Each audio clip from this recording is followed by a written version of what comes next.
Hello and thank you for viewing this video in which I will be continuing my discussion on my plans for my Blood Angels in 8th edition Warhammer 40,000. My name is Steve, this is the SDFnet 40k channel, and let us begin. Following on from last Monday's post, this review will be split into 10 sections covering the different elements. Today I will be focusing on the latter sections 6 to 10, so if you missed the first part of this review, I strongly suggest you view that video first. First up, and part 6 in the overall review, will be my top 5 stratagems. Now my top 5 stratagems are somewhat limited in their picks by the units I have in my army. Things like the Predator kill shot are always a fair choice, albeit not Blood Angels specific, but as I don't have 3 standard Predators in my list, I haven't considered them in the running. When selecting my candidates for my top 5 stratagems, a major consideration is that of their cost. My Blood Angels are somewhat of an elite force, and as such I do not have a lot of command points to play with. As such, I have had to scrutinise every stratagem to ask the question, would the command point be better spent elsewhere? A 3 command point stratagem could legitimately consume 75% of my available pool. I have to ask the question, is this practically all or nothing play going to earn its cost? For that reason, you may notice that I've leaned towards lower cost stratagems for my list. With this preamble out of the way, let's get to the list, presented in no particular order. First up, upon Wings of Fire, which is 1 command point. It states, use this stratagem in your movement phase before moving a Blood Angels jump pack unit from your army. Remove this unit from the battlefield and set it up at the end of the phase, anywhere on the battlefield that is more than 9 inches away from an enemy model. I chose this stratagem for the ability to instantly redeploy as necessary. This could be used in numerous situations on the battlefield. If a flank needs urgent reinforcements while the jump troops have good base movement, it's not always going to be enough to get them to where they need to be. For the cost of 1 command point, this is the remedy to that. Alternatively, my army is very much focused on the assault. The vast majority of units will be in the enemy's deployment. This stratagem would allow me to pull units back across the board to my own deployment in order to contest a point or deal with enemy deep strikers, or simply to help get someone out of trouble and avoid giving up a victory point. Next up, I selected Cluster Mines, which for 1 command point says, use this stratagem when a Blood Angels scout bike squad from your army falls back. Select 1 enemy unit that is within 1 inch of the bike unit before it moves and roll a d6. On a 2+, the enemy unit suffers d3 mortal wounds.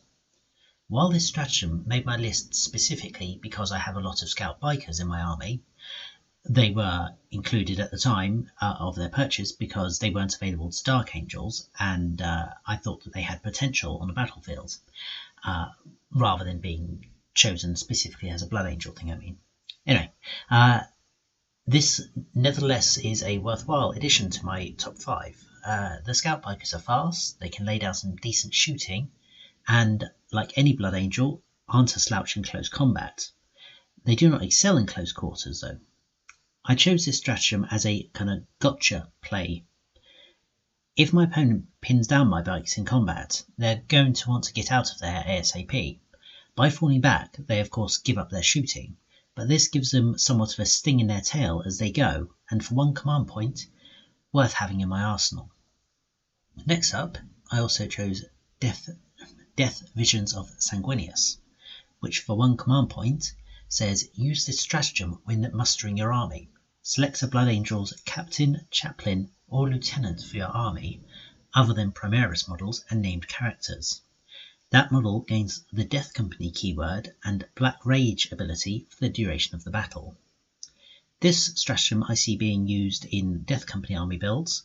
Currently the chaplain leading these armies would not have the Death Company rule or Black Rage abilities. It's pretty much a no-brainer adding +1 attack and a 6+ feel no pain to the Warlord.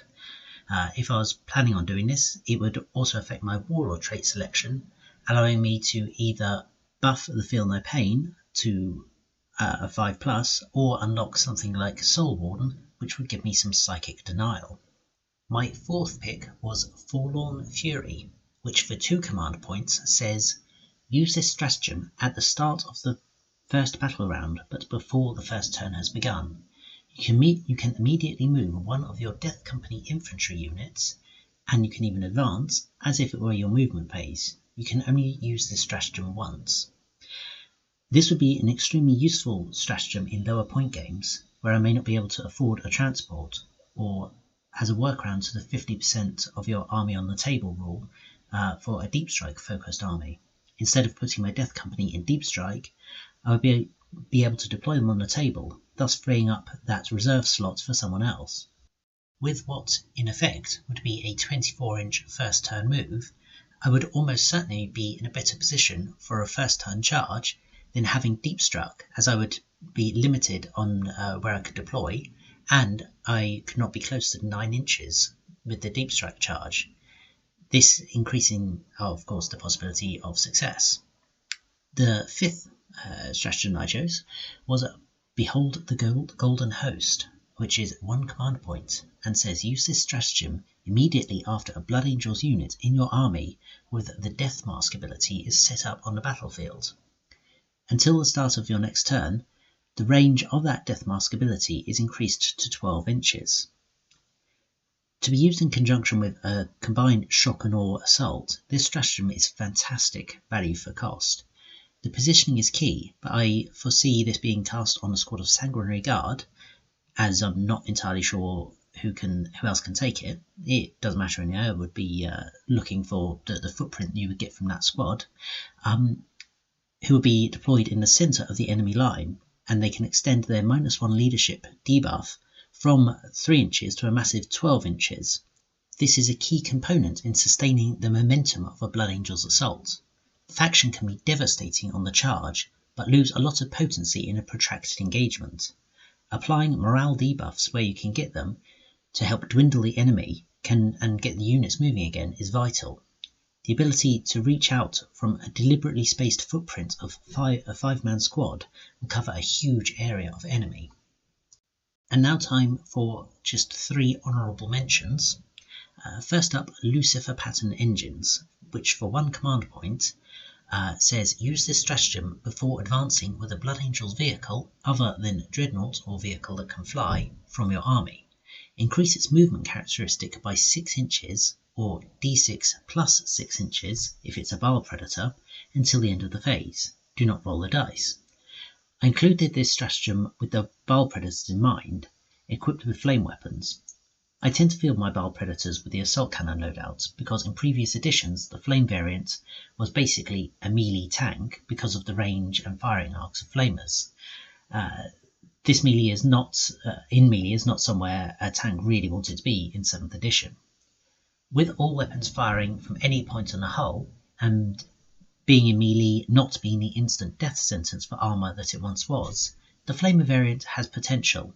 However, you are still placing yourself well within charge distance to get your shots, so you have to be sure that you're going to kill what you shoot, and accept that your tank is going to be silenced by chargers. This stratagem granting the ability to close the gap quicker for either variant of Baal Predator can be useful. Another honourable mention was the Armour of Contempt for 1 command point.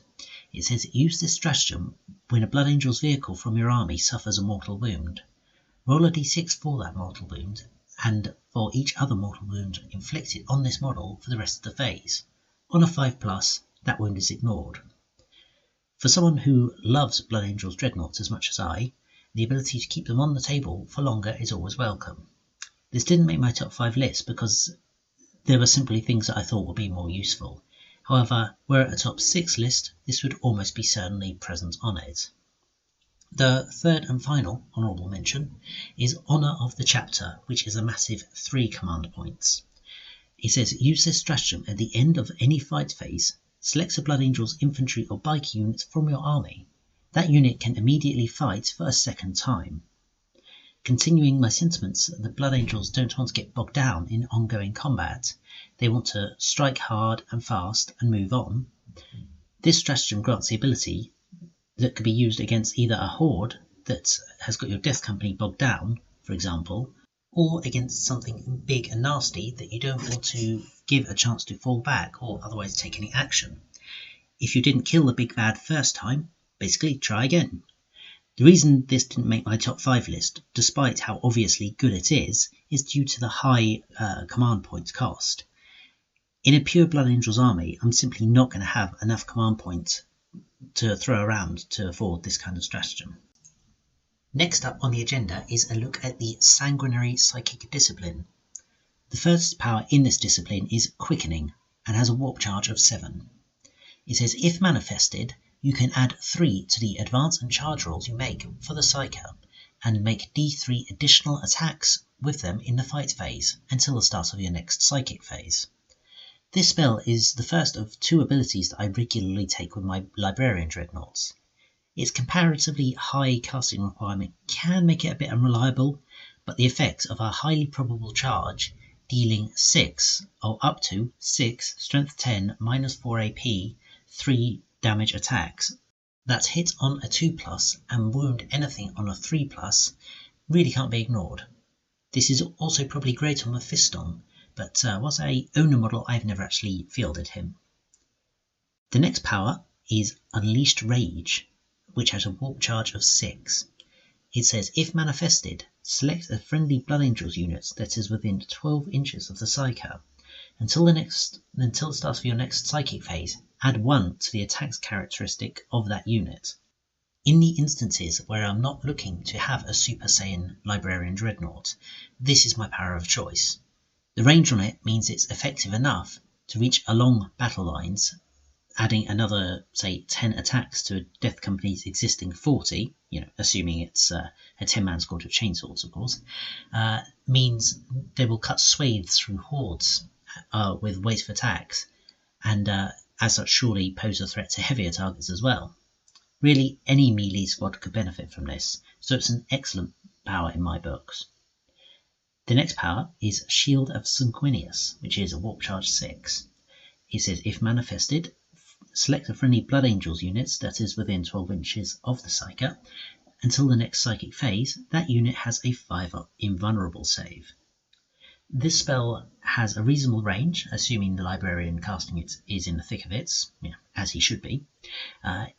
If you can see that your Death Company are about to get hit in a dust-up with something that would negate their armour, meaning your expensive unit would be torn asunder, like tissue paper, this spell would be useful. In my eyes, there are 2 builds for Librarian Space Wizards, either a buff bot or a bash bot. If you are building a buffing Librarian, take this spell and Unleashed Rage, and have the Librarian stalk a worthy target of their attention. You are sacrificing the Sanguinary Discipline offensive spells, but there again you always have Smite. The next power is Blood Boil, which has a warp charge of 6. It says if manifested, select a visible enemy unit within 6 inches of the Psyker and roll 2d6. If the total exceeds the highest toughness characteristics of the target unit, the unit suffers d3 mortal wounds. If the total rolled is more than double that of the highest toughness characteristic, the unit suffers 3 mortal wounds instead.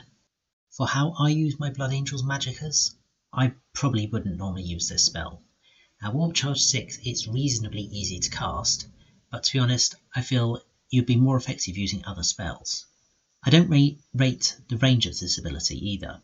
The chance of failure is too high for my liking, as first you have to manifest with a dice roll, then roll against the target's toughness. If the target is worthy enough, it will likely be attempted to be denied as well. Basically, there's too many variables, too many dice rolls for my liking to use this power over other options. Next up, we have Bloodlance, which has warp charge 6. It says if manifested, select a visible enemy model that is within 12 inches and draw a line between them and the Psyker. Roll a d6 for each model that the centre of the line passes over.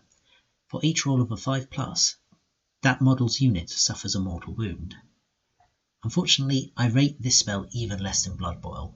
I've never been a fan of beam weapons, and I may have missed it, but I still don't see anywhere that dictates the width of the beam, which leaves it open to interpretation and possible misuse and bad feeling. Additionally, with a 50% chance to cast, followed by only a 33% chance to wound, which could then be denied, all to do 1 mortal wound. To be honest, it's not worth the risk of perils of the warp. Stick to Smite for my money. Finally, we have Wings of Sanguinius, which is a warp charge 5. It says, if manifested, the Psychic can immediately move as if it were the movement phase, but his move characteristic is also increased to 12 inches and he gains the Fly keyword until the start of the next Psychic phase. This means he can shoot even if he fell back in a movement phase. In addition, whilst the power is in effect, you can reroll charge rolls made for the Psyker. This is the second power in my Bashbot Librarian build, together with Quickening. It's really easy to cast, gets you way across the board, and it gets you into combats where you can do your worst with the Quickening buffs. Then, in the following turn, fall back and shoot up whatever's left. I always enjoy playing this power combination when it works. Now let's move on to talking about my existing army composition. Now, over the next few detachment diagrams, I've grouped together the models that I currently own into the 8th edition detachment structures. I realise for 2000 points that you're not meant to exceed 3 detachments, but we're pushing 7,000 points or so with what's here, and you would only really see all the models together on the field at one time in the biggest of games. As such, I've decided to disregard any limitations on the number of detachments in favour of being able to organise the models as logically as I can. First up, let's look at the core of the army and the place that has actually had the most difficulty. With the models available, a battalion detachment seemed to be the most logical way of fitting them in. However, there was one major sticking point, in that I do not currently possess any troops. As you can see from the on-screen graphic, this detachment consists of, as HQs, Mephiston, a stock sanguinary priest, and a tech marine with a servo harness. I've had to leave the troop slots empty, but I'll come back to those later in this video. In terms of elites, I have 2 squads of 10-man Vanguard veterans. I've equipped them with the war gear that the models are equipped with, but I don't play WYSIWYG most of the time. Either way, I've pointed them up to have a Relic Blade plasma pistol, 2 power fists, 1 power sword, and the rest are bolt pistols and chainswords. Then we have 2 Furioso dreadnoughts, each with a Lucius pattern drop pod. The dreadnoughts have a Furioso fist with a melter gun and a frag cannon, and they also have magna grapples. In terms of fast attack, I have 3 squads of 3-man scout bikers with 1 grenade launcher and the sergeant with a chainsword. Finally, in terms of heavy support, we have 3 Baal Predators. Each has a storm bolter, twin heavy bolters, and twin assault cannons. Now, I've been at somewhat of an impasse as to what to do regarding the troop requirement. I've tried to focus on Blood Angel's flavour things wherever possible. The Blood Angel's Tactical Marine set is really nice looking, however, my Dark Angels already have 60 Tactical Marines in. I didn't want to add yet more who will do basically the same thing. The other option was Foot Scouts, and to me, these really didn't have the flavour of Blood Angels. You know, unless you gave them combat knives, which would be gloriously Blood Angel, but then they would be stuck foot slogging. The Tech Marine is a holdover from the 7th edition formation. In honesty, he really doesn't have a place here in this list, but no, I've got the model, so he's here for now. The Vanguard veterans are also a holdover. I'm not sure of their value versus Assault Marines. But if I were to swap them, I'd need to reorganise the detachment quite a lot, possibly moving them to their own Outrider detachments if I wanted to use the models as the models that I own as basic Assault Marines. In terms of overall army planning, like this, points aren't my major concern. So they can stay as Vanguard veterans for now. Finally, of note, we have 2 Furioso dreadnoughts in drop pods. This deployment method was selected in 7th edition, where I could nil deploy, taken solely in terms of the detachment therein, The 50% reserve boundary is fine. It might need to be looked at though. I really don't want to make these guys simply foot slog across the board, as they'll die before they make contact. Equally, however, the drop pod assault is no guarantee they will fare any better. They can't come within 9 inches, which is where they would need to be able to shoot the 8-inch frag cannon on the turn they arrive. They would probably want to go for a charge on the turn they arrive to avoid being caught out in the open. As such, I wonder if 2 Furioso Fists would be better. Next, we have a Supreme Command detachment, creatively entitled Dreadlocks, because they're Dreadnought Warlocks. Ha, I'm hilarious. Anyway, this consists of 3 Librarian Dreadnoughts, each with a Heavy Flamer attachment to their Power Fist, and each having a Lucius pattern drop pod. Now, I love Librarian Dreadnoughts. I think they're great. Plus, it means I get to call on Dreadnought Warlocks, either as buff bots or bash bots, seeing I referred to my notes on the Sanguinary discipline. They're going to want to move forward. I see no point in having a rearguard Librarian Dreadnought. I could probably lose out one of the drop pods if I wanted to have one of them using Wings of Sanguinius to get around. As I have the drop pod, however, I will keep them in the list for the moment. If need be, I can reallocate the drop pod to someone else, perhaps Mephiston, who is currently stuck running along. You couldn't legitimately have a Blood Angels army without the inclusion of the Golden Boys, here included as a Vanguard detachment, consisting of Dante and the Sanguinor leading it.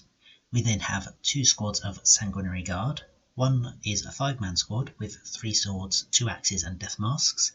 The other is a 4-man squad with 2 swords, 2 axes and death masks. And then we have a Sanguinary Ancient with an axe and a death mask.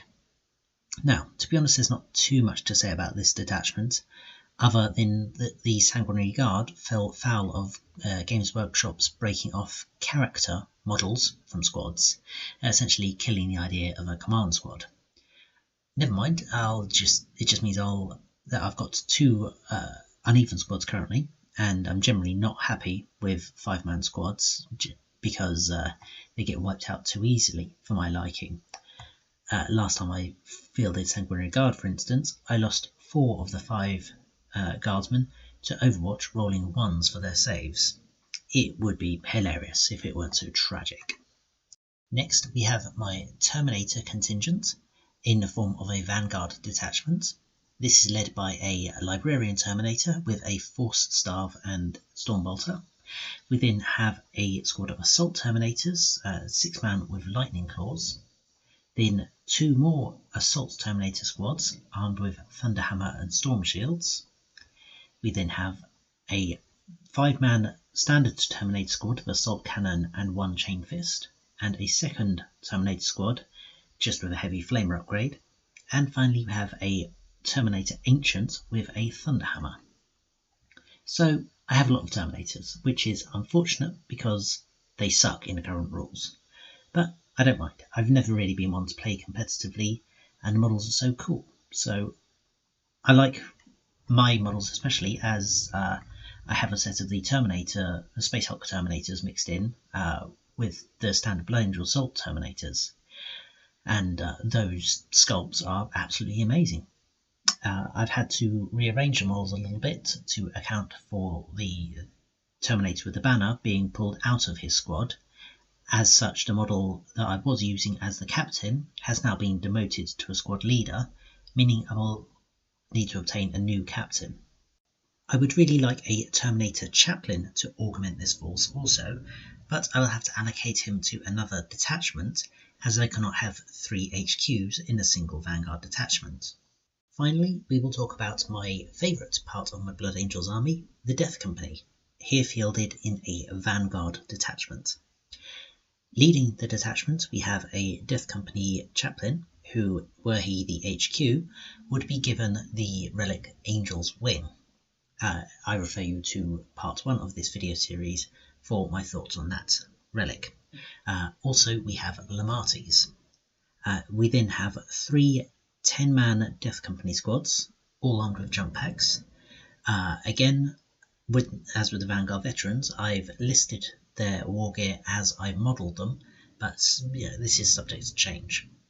We have 1 power fist, 1 thunder hammer, 1 power sword, and then 7 chain swords, and then everyone has a bolt pistol, and that's the same across all 3 squads.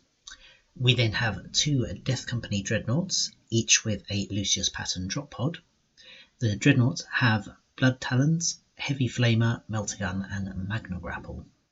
And finally we have a Land Raider Crusader, who has upgrades of a multi-melter, storm bolter, and a hunter killer missile. Now, I love Death Company. They are awesome. The exact reason I have everything here is as a result of the 7th edition formations. Everyone has jump packs.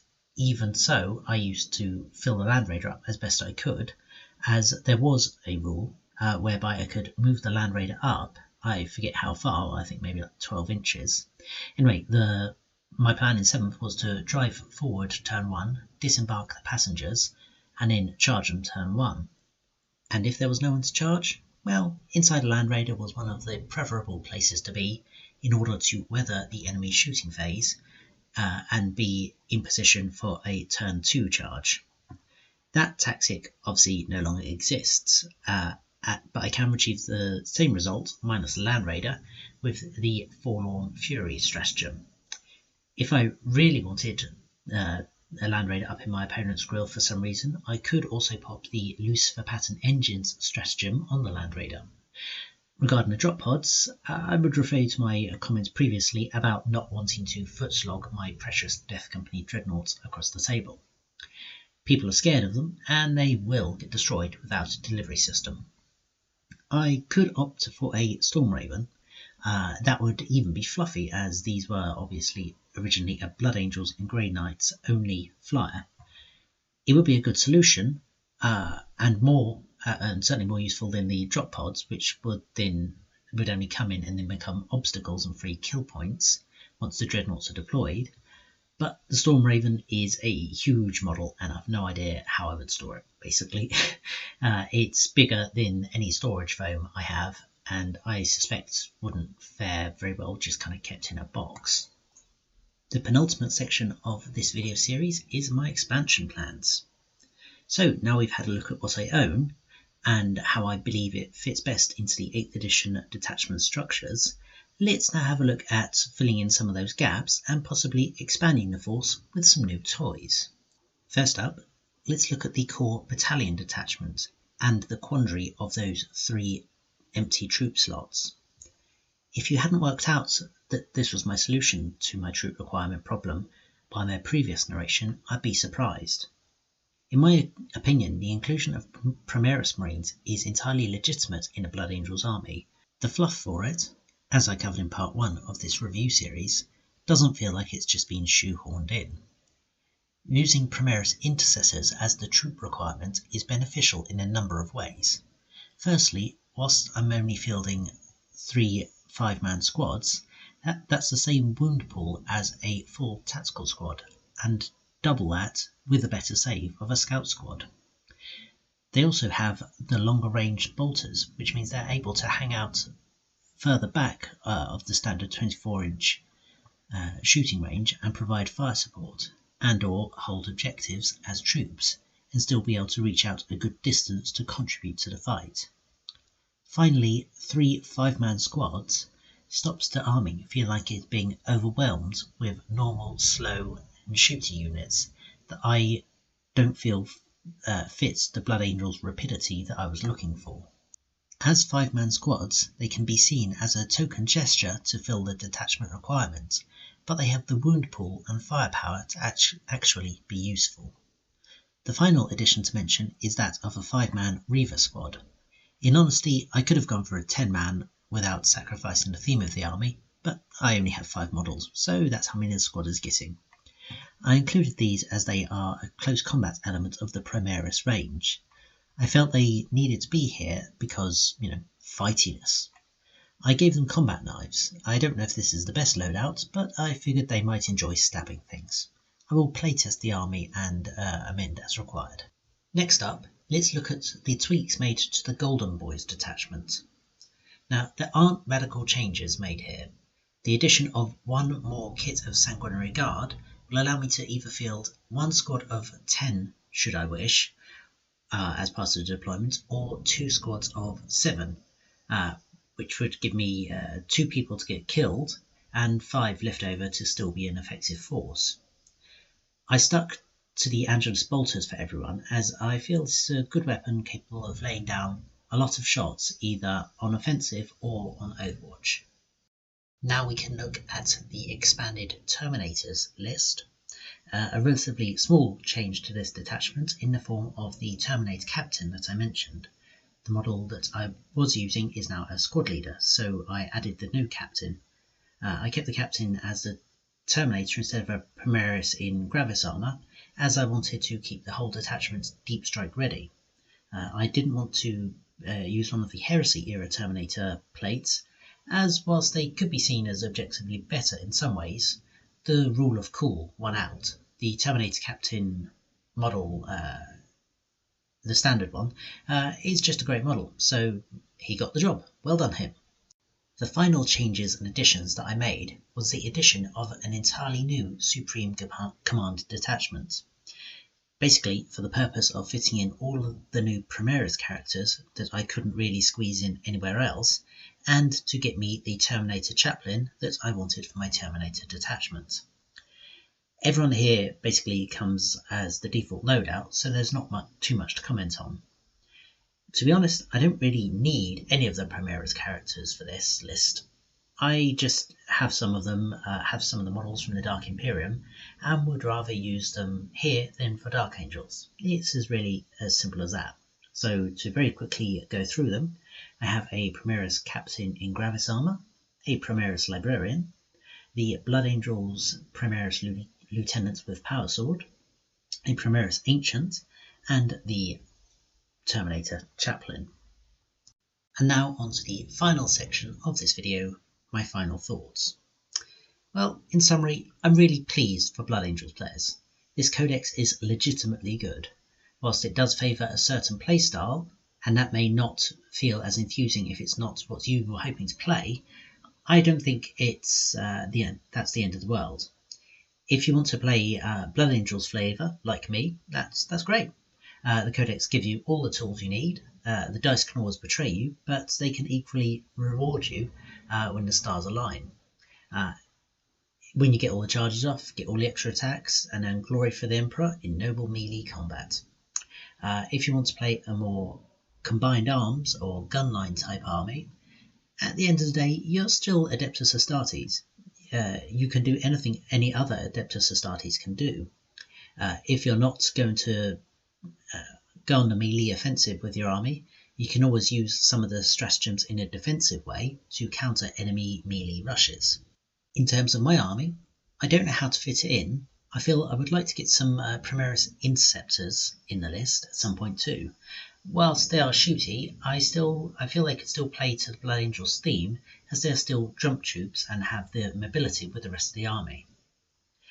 Do you have any suggestions in ways that I could change the army, or what else you feel I should add? I'm open to discussion on the topic. And that's me done for now. I appreciate you taking the time to listen to me ramble on. I hope you enjoyed this video and welcome your comments in the section below. If you like this video, give it a thumbs up and share it. If you like the content, feel free to subscribe. Both help me in knowing what's working. I have been Steve. This has been the SDFnet 40k channel, and I will see you next time. The Emperor protects.